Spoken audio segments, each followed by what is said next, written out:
what I love to do working with customer success, and what I would love for customer success to do more, is finding these great stories of customers who are really changing the way they're doing things, that are having amazing outcomes and experiences, or are learning new things when using our solutions, not just focusing on the big ROI case studies. And that, I think, is where a lot of companies get hung up. When we talk about customer stories, we use that interchangeably with case studies. And we say we're trying to find case studies and testimonials. And I actually find that great customer stories are way better, are way more impactful than quote unquote testimonials and case studies. Spotlight, your new customer success soundtrack from the heart of Canada, brought to you by CS in Focus.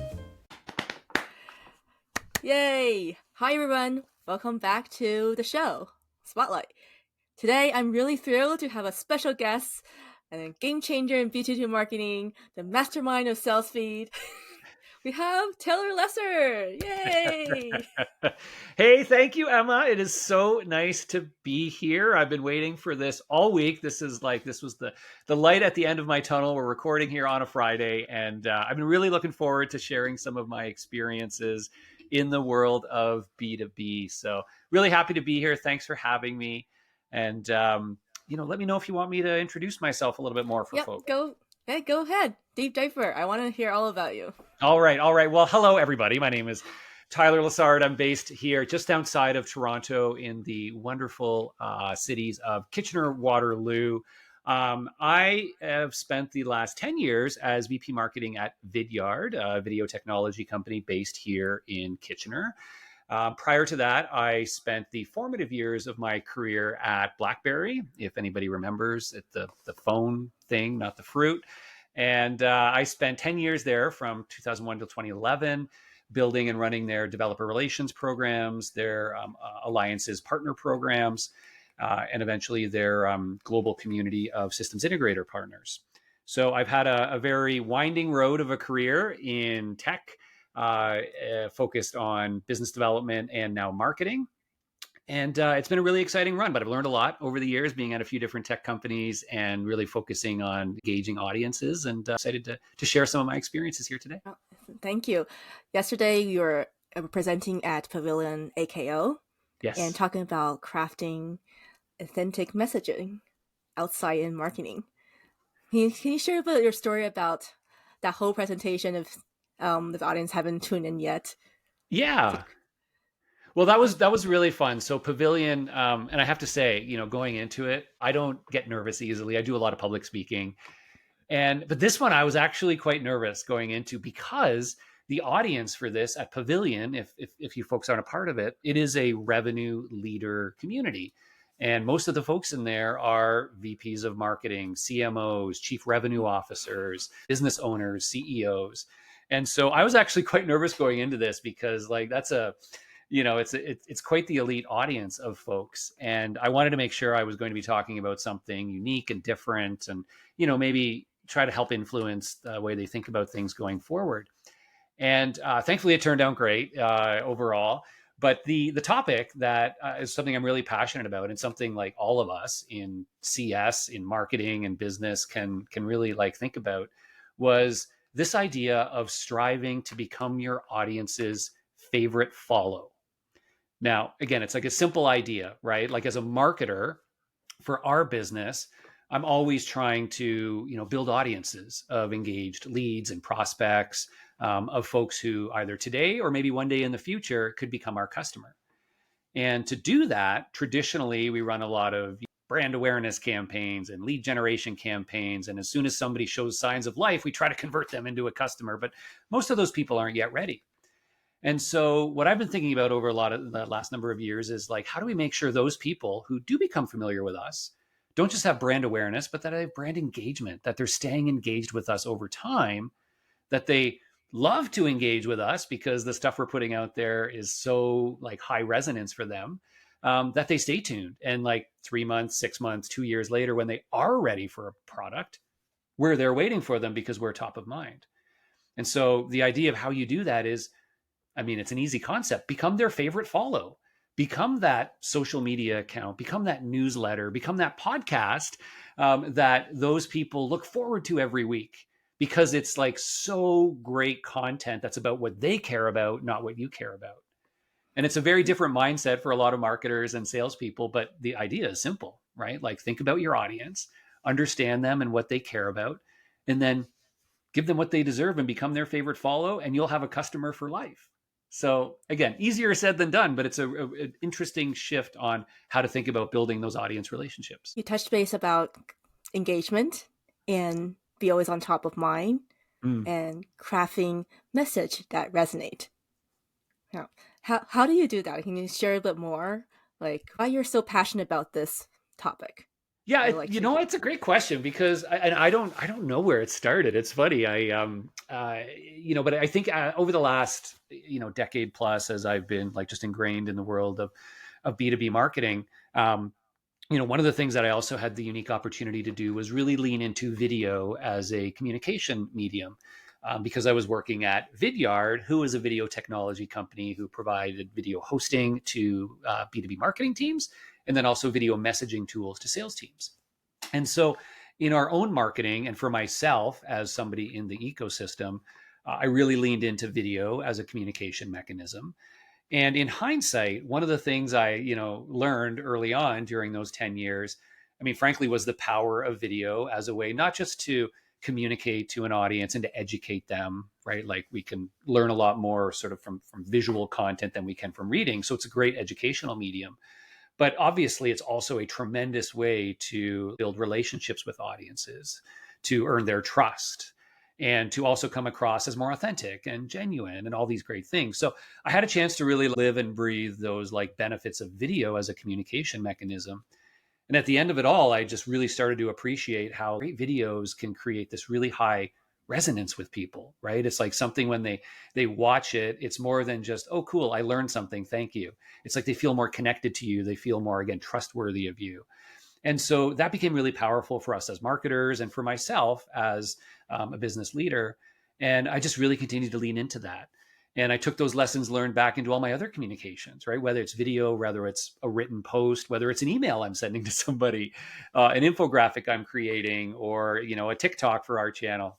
Always thinking about what is the experience I'm delivering, and am I helping that person on the other end learn, laugh, increase their trust in us as a brand, increase their feeling that we're authentic, genuine peers to them. All those things we should be striving to do in our communications. And again, it's like whether you're marketing, whether you're in customer success, it doesn't matter, right? These better relationships we can build, the more success we're going to have. So it starts with a mindset shift. And it's like always putting yourself in your audience's shoes and saying, and what I'm sending over and what I'm creating, not only like what they need or what they want, but is it like what they deserve? Like, as an awesome person on the other side of this, am I giving them my best and something they're going to be like, this is so great. Thank you so much. I appreciate the effort you put into this. How do you do that? It's like I said, it's easier said than done, right? I'm like, if I could give you the formula for like, when you're communicating with a customer, or you're like asking for that renewal, or if you're sending out a marketing campaign, here's your 3-step program to high resonance, high engagement, and making them say, wow, you're amazing. But it's not that simple, obviously. And it, is something that, again, but I do think it definitely starts with that mindset shift. And it's, really, when we are communicating with our audiences, we start with ourselves, and we usually end with ourselves. We're like, what do I want to say? How do I want to say it? And then how am I going to write or create this for them? And it, genuinely, if you just approach with that mindset shift, put a little sticky note, slap it on your monitor of like, what do they want? What do they need? What do they expect? How can I put a smile on their face today, or something like that? It really does start there. Right. And it's just when you put that audience member first, you try to be as empathetic as possible. It goes a long way. Emma, you yourself, you're very humble about this, but I've gotten some amazing little video messages from you where like you have a little fake mustache on, because one of my bits when I do content is I put on a fake mustache, and I'm like, Emma, you're doing it because you're thinking about me before you make that. You're like, what's going to resonate with Tyler? What's going to make him smile? What's going to make him respond? And you're doing it, right? So I think it all starts with that mindset. And then, just really like kind of leaning into it and putting yourself out there a little bit, and not being afraid to get a little bit creative. I did that because I know, Taylor, your vibe is so creative. I know. I don't know if I send a mustache picture to another exec. Exactly. I mean, that's what like hyper personalization is all about. And like the more you can, and like this stuff, again, it's tough because sometimes you are crafting messages for a broad audience. And in that Yeah. case, it's harder because you can't be like, oh, what would Tim like? Or what would Sarah like? It's like, what would, for me, when I'm marketing to a community of sales reps, I have to think about, how will sales reps in general respond to this, right? Is this something they can relate to? Is this something that they're going to snicker at and be like, oh, that's kind of a good inside joke, you get me, sort of thing. But so that's a little bit different from when I'm crafting a piece of content for Emma or for this customer, right? And there I can start to get a lot more specific and say, you know what, I know this person, loves a good laugh, so I'm going to include a meme in this message. Or I know this person is very serious and they just want to get their job done, so I'm going to send them something that's like 3 bullet points and I'm out. And like even that again is focused on high resonance, because for that person, what resonates with them is very different. So it all starts with that true audience empathy and just being intentional in like, how am I delivering my message? What medium am I using to do it? And can I do so in a way that's going to make them say, ah, you get me. Thank you. I can't wait for your next message. I feel like nowadays people are like, what is the trend? How do I do this? So there was a message yesterday from Ann Poe, from the RevUp side. Mm-hmm. Hey, I put so much money in marketing. Why my pipeline's not growing? And it's just very surface, but something that she said really like the next is why this is happening, and really deep down like do that investigation of what's behind that as well. And Yeah. this in the same story from you about Maria about out marketing, why this is happening. And it's interesting again, sort of the way that I think about this stuff is sort of a broader, macro theme of what I've been talking about here, like being really audience centric, about, trying to put yourself in their shoes when you deliver your information. The sort of more macro lens of that, as I think about as a marketer, but again, it applies to any really sort of business function, is this, this idea of really focusing on what I call like an outside in approach to the way that you market, to the way that you sell, to the way that you support customers, and so on. And it starts with that same fundamental of, trying to really understand and almost like categorize my audiences that I'm talking to, and thinking about, okay, this bucket of people, when I think about my outside in approach, it's like, what do they care about? And then how can I meet them where they are? And so as a marketer, I bucket my audience into I have a little persona names to make it fun. So I have in-market max, and in-market max are people in my target audience who seem to be actively in market for a solution like ours.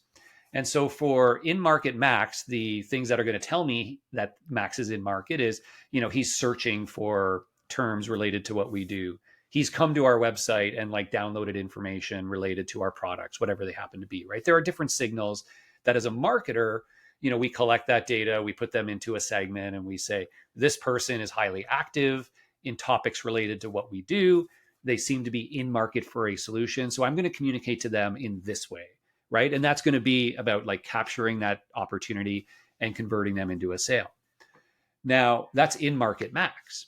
We also have out of market Mariah, who is people in that same audience who are out there, they're learning, they're, progressing their career, but they don't have a need for what we do today. And so they're a very different set of my audience. And so for those people, trying to convert them to my product over and over again isn't going to work, because they don't have need right now. And in fact, it's going to do more harm than good, because they're going to start ignoring me and they're never going to come back. They're going to be like, oh, yep, there's that person again. No matter what it is I'm talking about, they're going to assume I'm trying to pitch them. So out of market Mariahs, people that are showing, they're in my audience, but they haven't shown any real interest yet, I'm going to communicate to them in a very different way, right? I'm going to become their favorite follow by providing things related to their job today. I'm going to, share some, fun memes about the industry. I'm going to like curate and share tips around things that She may care about more today than what I'm trying to sell. So that over time, as she gets exposed to our brand for other ideas, when she does have a need for us, she'll come in. So that basic idea is I'm segmenting the audience because they're not all the same and providing very targeted communications. And if you think about your life as a customer success leader, if it happens to be who you are, as another example, you can do the very same thing, right? Not all your customers are created equal. Some of them are, and often, you'll think about them as like high risk, low risk, or, high adoption, low adoption, those sorts of things. And intrinsically that those people require different things, right? If you've onboarded a customer at 6 months in and their usage is down the drain, and you're like, oh goodness, like 6 months from now, they're going to be a retention risk. The way you communicate to them today is very different, right? What you offer them from somebody who is like rocking it and they're growing, and you're like, hey, 6 from now, they might be an upsell opportunity, right? So for those first few people, I'm going to communicate to them in a very different way, at a very different sequence. The other batch, again, it's going to be a little bit different. And I hope, if you're a great customer success leader or manager, you're doing those things implicitly. But I want you to be intentional about it and really think about, how can I bucket my customers, and then make sure that I'm providing information to them. I'm making them videos. I'm sharing ideas. I'm doing walkthroughs that are specific to their needs in those moments to give me my best chance for the outcome I'm looking for at the end. Do you have any tips? I don't know, asking for tips again. No, But please. how, like, okay, I know their intent, I know what they're looking for. Now the messaging. How do you craft that messaging that captures people' attention or resonate with them? Yeah, I mean, for me, it's going to be a little bit different for everybody, and it always depends on a combination of two big things. It's who you're serving, and then it's your own style and personality, right? And those two things, that's why there really is no like, one simple. And some people will say like, this is how you shall do it, and of course, that's just not realistic in the real world. And so, I find being able to be a little bit flexible and adaptable to different styles of people on the other end of it, but also embracing your own superpowers or your own strengths. And I think that's really important, because when we embrace what we're good at or what we want to grow in, that's usually when we do our best work. And so again, it's not always the same for everybody. But for somebody like me, as an example, whether it's marketing, whether I'm engaging with existing customers or prospects, I, first and foremost, I really lean into and appreciate being very relatable, being more casual in my language, being a little bit more friendly. It's just something that comes a little bit more naturally to me. Being, having more like colloquial language, and like not worrying about like proper grammar. But also, often I will, my Vidyard heritage, like send videos. And because again, it gives me an opportunity to like translate my energy to them, to show things rather than just tell. And I like to take that approach. And so for me, those are some of the things that I do. And I'll be like, all right, when I'm communicating here, I want to communicate as a peer, and I want to show them I'm here to help, right? And that's it. I'm not here to sell. I'm here to help, like always. And so when I'm more personable, more casual, more open and honest, that helps, right? That helps earn their trust. It helps me become sort of more friendly with them. And again, I think most of us kind of do this implicitly, but I'm very intentional in that. And sometimes I'll like write down an email and I'll reread it, and I'm like, no, like that just like, there's too many acronyms here. Like it sounds too stuffy. I'm like, I'm going to just like start over and speak how I would normally speak. Sometimes I'll actually read it out loud. And if I feel cringy at the end, when I like speak it, I'm like, ugh, I'm going to start over. This should read the way I would naturally speak it. So that's how I do things. Right. And I also, again, love to make short videos because it allows me to, again, make that connection. So that works for me. It may not be the same for everybody, right? Others may have different styles that are better for them. But at the end of the day, I think you like got to really embrace that. You really got to own it and just kind of hone the way that you communicate with that mentality of like, is this really going to land for this person? Is this going to, how's it going to make them feel? Not just what is it going to teach them? And I think that's sort of an important thing to be in your mind as well. I have to say, when I was doing my videos, right, I never knew how long the video should be. Right. And I have to apologize to people for have my 10 minutes videos out there somewhere. Yeah. So, is there like something that is like we have to limit the middle to 2 minutes or something, like, or just depends on the messaging? Well, what you're talking about there is, how I think about in the video world is like respecting your audience's time and attention. Okay. And it comes back to like, it's all about that audience empathy. So there is no like right answer of a video shall be this long, but the, the video should be as long as it, well, as long as it needs to be for your audience while like respecting their time and attention. And so again, it's like when sometimes you'll certainly see like, hey, there's this like, 10-minute long video and you're like, Oh my that could have gosh. been that could have been 2 minutes, right? Yes. And I do it all the time. And like, but sometimes it should be like 10 minutes because you've got a lot of really important things to share. And so but that's always the lens I put it through is like after I write an email, I make a video, whether it's something I'm like producing or just doing a video message, that's always the lens I put it through. And if I have a chance, I'll like kind of read it back or watch it back and try to put myself in their shoes and say like, are they gonna like be like, oh my gosh, yes, what's coming next? Or are they gonna be like, ugh, enough is enough, get to the point. And if I feel like that, I might be like, you know what, it's okay, and I'm going to send it over. But when I do, I actually say like, hey, I'm a video for you about this. Sorry, it came out a bit longer than expected. I recommend you watch this at 1.5 speed, right? Like LOL, and Oh.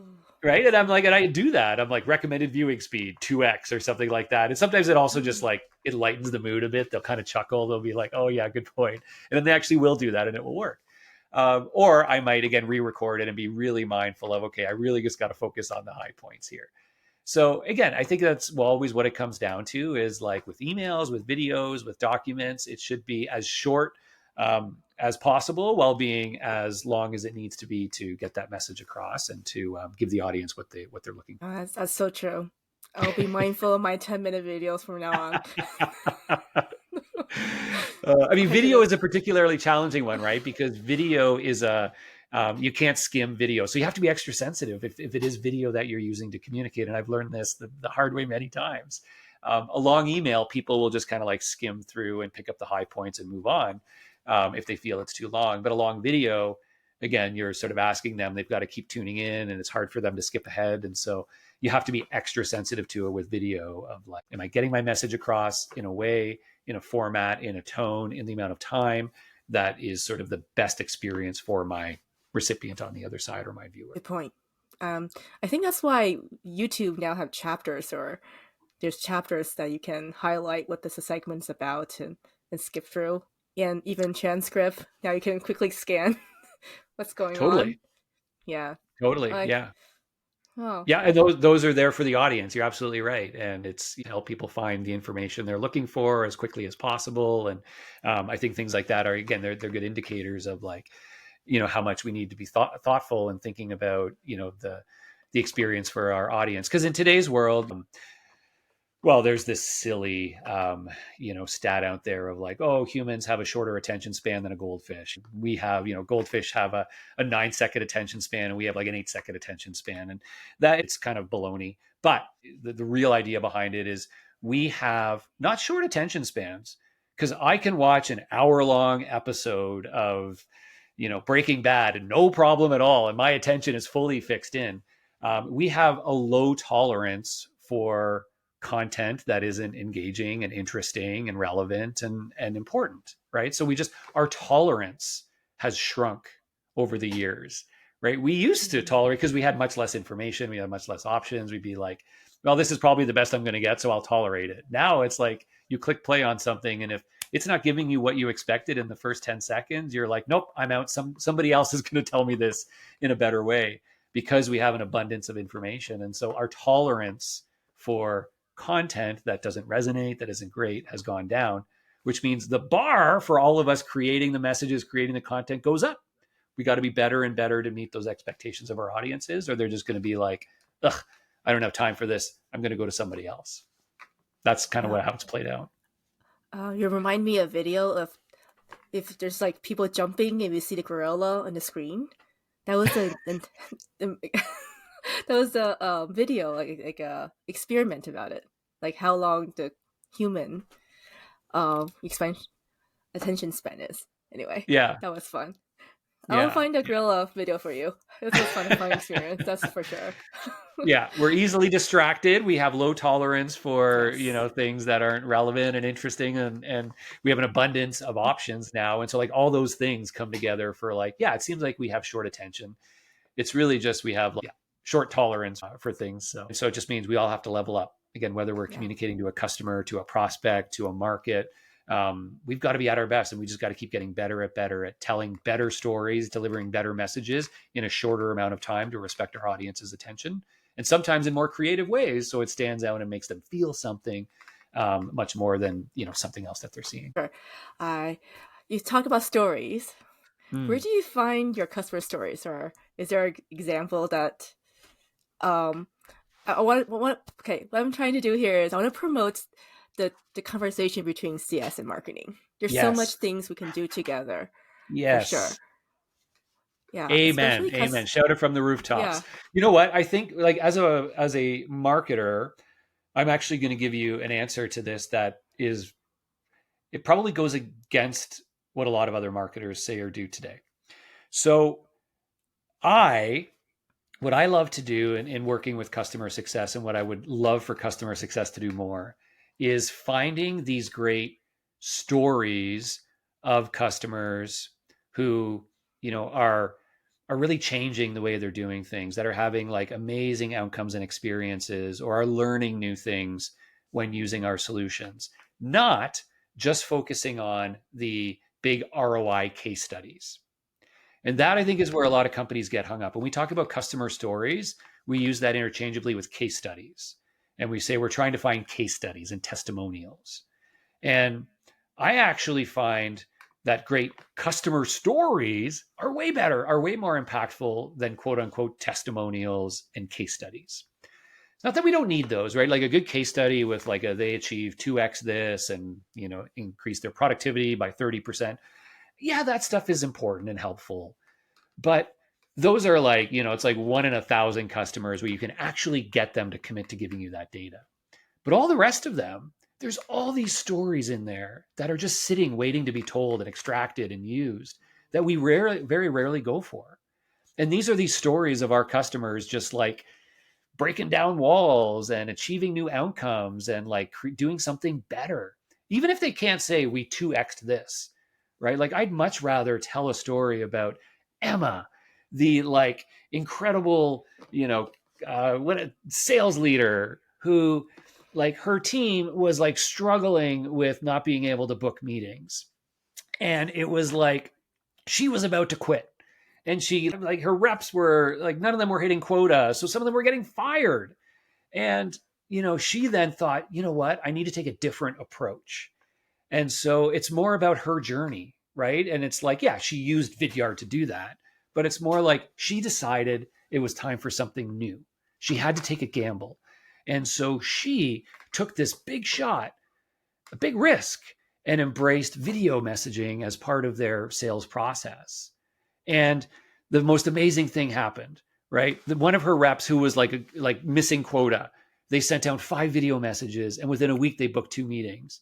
And it like transformed like the team suddenly lit up, and like this person hit quota and this, and then you're like, and that's it, like that's the story. And like we don't know if they like doubled their revenue or whatever, but like real stories like that are really meaningful. And sometimes they're like more relatable to other prospects than the like 2x this or 3x this. In fact, I find they're always more relatable, because you're like, oh, I can see myself making those incremental gains or having those small wins like that person did. I can see myself in their shoes. It's a lot harder for me to say, oh, I can see how I'm going to 2x my this, right? Like that sounds great, but I know as a case study, that's like your best in class. And I don't know if I'm going to get there, but I can better relate to these everyday stories of how your customers have like moved the needle on something, or had a quick win, or like got promoted because of what they were doing with you. Those are the stories I think are amazing. So as like customer success, I encourage you to like look for those. And if you have customers where you're like, this customer is just so awesome, I don't have big result numbers, but they love what we do, they use our product amazingly, their users rave about it, those are the stories you should be going to your marketing team and saying, we need to tell their story, and I want to share that with the rest of my customers so they can become advocates like these people, right? That's the best stuff for me. And think about that, the customer story, not the case study. I love that. It's just because that's what you resonate with, right? Not Yeah. like I can close $5 million, $50 million and whatever those Yeah. things. So we see so much. Well, and a nuance of that, Emma, is I think a lot of people miss this, is that, often that story should be about the person and the people, not the brand, right? So again, the case study is usually about the brand. It's like, Coca-Cola increased their revenue by this or decreased their, this. But these customer stories, they're way more powerful when it's like, Emma, the sales leader here did this and achieved this. Because now when I take that story to another sales leader, they're like, oh, I can see myself as Emma. But when you take it to them and you're like, Coca-Cola did this, they're like, okay, but they're a very different business from us, or like we have all these other things, right? But so the more you can center it around the people as well, the better. And those are also just better stories, right? Like we all know, like those stories of like people are so much more engaging. So anyway, I'll get off my soapbox, but it's something that I'm like really passionate about, of like the idea of true customer journey stories as opposed to corporate case studies. I can share one of my stories Please. that moved me so much. I come from auction world, Max sold, and if you think about it, it's hammer price deal. Well, how much it sold for? But one of the customer moved me the most is this table actually sold for $1, but he was so happy because that table was going to a new family, Oh yeah.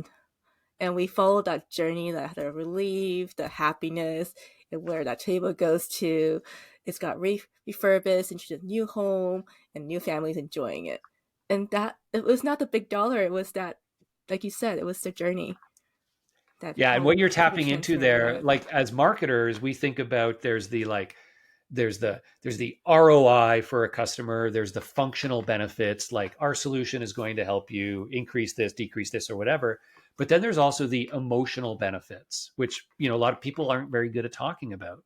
But there are emotional benefits that come along with adopting any product or solution. And so like what you're talking about there is you're telling this like customer journey story tied to the emotional benefits that they achieved.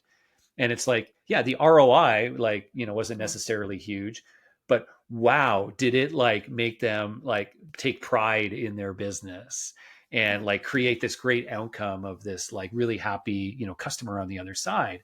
And our solution allowed them to achieve those things that were for them emotionally important, even more so than the monetary benefits. And so again, like that's such a wonderful example of like an amazing customer journey story that like people will relate to way better than he tripled his revenue because of A, B, and C. So great example. Love it. So, what's the most memorable customer story you have done? Oh, you know what? Like I can think of a lot more that I've like seen from other people than like our own team has been able to do. But one of the things that actually we that I like that we did that worked out really, really well was particularly with our at Vidyard with our video selling tools. Again, what we found was like so much of the value came from the end users using it, not the like back to the manager or the administrators, right? So like we would have a team of 20 salespeople using video messaging, and again, the temptation with like a case study is we go talk to the VP of sales or the head of like sales ops, and we get them to talk about all the impact it's had on the team and the ROI and all of that. But instead, the more impactful ones where we went out and we talked to those like sales development reps, like who are on the front lines, or those sales reps again who are on the front lines. And we got them to tell us stories about times when those video messages had a huge impact on their week or their quarter. And so it was more like, again, we source all these stories of like, and I can remember some of them, like it was the like, oh my gosh, like I was working this like really big deal. And they went dark. And like this was like going to make or break my quarter. And they went silent. 2 weeks went by. They weren't responding to any of my emails. I'm like freaking out because again, this deal is going to make or break. So then I think, you know what? I'm going to send them a video message. And I'm going to like put myself on camera. I'm going to like bring a few things up and I'm going to, try to make a connection that way. And like, sure enough, I sent that video message. And like within like 20 minutes, I got a response from them saying, thanks for the video. Sorry, we've been quiet. We had offsite last week, whatever it is. Right. And so it's like those stories of like those end users, really like tactical things that they did, but like that had this huge impact. those were the best, right? And we would share those out in our community as these like little advocate stories. It's like, look how Jen, used a video to wake a dead account, or look how Steven over here used a video to book a meeting with like a Fortune 500 company who otherwise didn't respond. Those were the best, and we celebrated those, and we were able to do those much faster too, because they didn't have to get like PR approval for a case study. It was just like, hey, these micro stories of how these field reps were seeing success in their day-to-day jobs. I would. Oh, I love those little stories. Yeah. I think the stories that you've been creating and the content always resonate on the personal journey instead of Coca-Cola instead, and that's why I love your content so much, Taylor. Well, it's funny. Like sometimes these things are easier too. Like we sometimes overcomplicate a lot of this stuff, and we think, oh, it's got to be this big thing, or it's got to be that. It's like sometimes these micro stories, these like short ideas, like sometimes those are way more impactful, and we don't have to always overcomplicate it.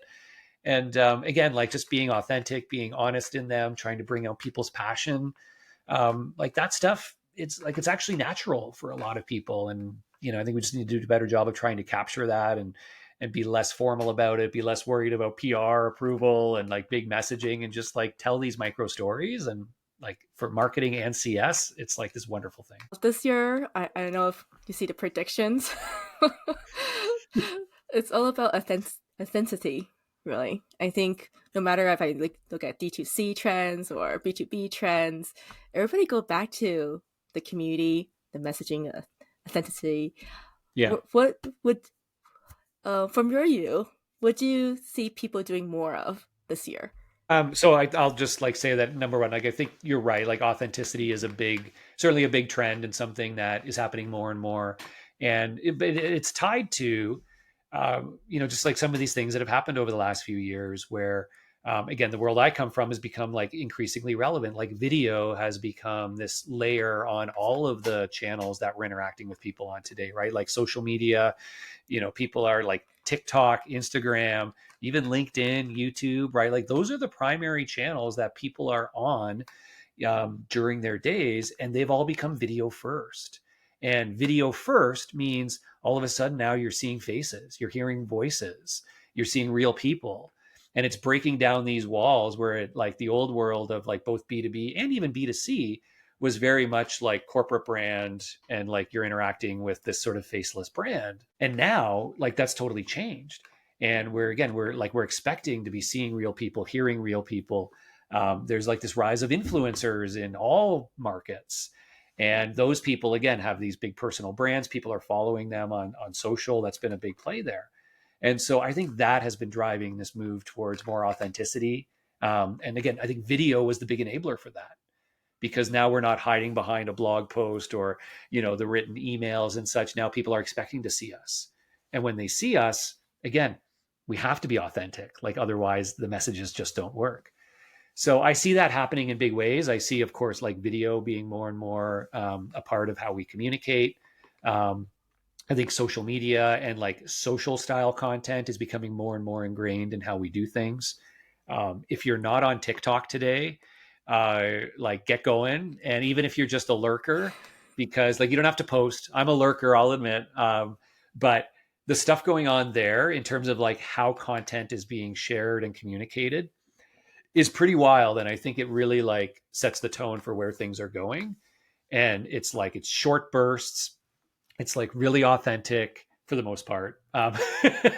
Some of it isn't, but it comes across that way anyways. It's like high energy. It's like in and out. It's respect your audience's time. Like the way that people deliver things on TikTok, I think is really shaping the future of content and communications.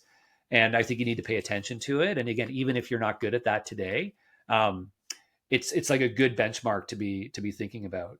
Like as a marketer, I'm like, oh my gosh, these things like TikTok and Reels and YouTube Shorts, like how can I possibly deliver a compelling message in like 30 to 45 seconds? But then you start to figure it out, right? Like you see how people are doing it and like tell these micro stories in as short a time as possible. You can do it.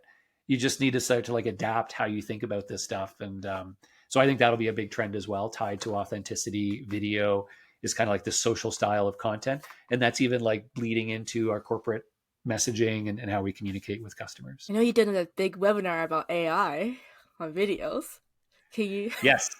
I mean, Yeah. What was how the can we most? talk about? I know AI in this. If you give us a TDR, what would you say to watch out? What's your favorite one so far? Yeah, I mean, how can we talk about 2024? We're talking about AI, of course. But I think like AI, like obviously it's impacting a lot of places, helping us be more efficient in like generating ideas, maybe writing messages, maybe doing research on customers. As you mentioned, I've been doing a lot of research into AI for video content creation. And there's so much promise there. Like it's helping us, it's going to help us create, like everybody, like any average person, you don't have to be a video editor anymore to create great videos. And that's actually the one area that I'm seeing a lot of impact right now is like if you're creating social videos as part of your personal brand or things you're doing, the AI tools that allow you to now like record a short video, but they'll auto magically like create a transcript, put those captions on the screen, or have like words pop up as you're speaking. Or put on a You know, mustache. or like add on a mustache or have some fun little visual effect or things like that. And so those things are happening. And so what I get really excited about there, and it's been a trend in video for the last 5-10 years, is that the tools are like evolving to the point where you no longer have to be a professional video producer to create awesome video content that resonates with your audience. So I truly believe, much like any of us can write emails, you know, maybe we can like make a presentation or like write, you know, a basic article. We should all be able to create basic videos as well, whether they're like to post online or whether they're a short video to send to a customer. I think we should all be getting to the point where we can comfortably do that and not be like, oh, I got to make a video to like do a screen share to walk through how this thing works or to like do a little training for my customer. Oh, I have to call the video person, or I have to call my like 14-year-old nephew who like makes TikToks to like come and film me, right? I think we all have to get to that point where we can be comfortable creating, lightly editing, and sending out a video. And the AI tools are just making that easier and faster for all of us, which is exciting. I think it's going to be a great thing for us. It's kind of fun because AI, and we just talked about authenticity and messages that resonate. They're not against each other. They're all the same thing. Talking about just telling your story in a different way. AI can help you take out all the ums, which I'm going to use for this video. Yeah. Just kidding. Yeah. No, they can. AI can help you. It's funny because in this case, you're right. If you do it in the right way, AI can actually help you scale your humanity, right? Yes. It can help you make more videos. It can help you do these things faster. It can also be used the other way, which is like you could type in a script and generate a video of some AI avatar saying it. That feels not quite as authentic in the today, but you know, we'll see where that goes. So it's a wild world. What a time to be alive, Emma. What a time to be alive. Right. Yeah, it's going to be fun. Fun stuff. All right. Thank you, Taylor. That was a fun session, and thank you for sharing your experience. What's the best way to contact you? Yeah, well, thanks for having me. And I know we rambled on a lot of different topics here, but hopefully you all pulled through that like thread of like really audience first, authentic communications, using things like video to do that. It's stuff that I think is really changing the game. If you want to connect with me or follow me, I talk a lot about these topics online. Just connect with me on LinkedIn, Tyler Lessard. You'll find me on there, and would love to connect. And feel free to DM me if you have any questions or if there's anything I can help with. Thank you. That's it for today. Thank you for listening. Check out our LinkedIn and Slack group at From CS in Focus.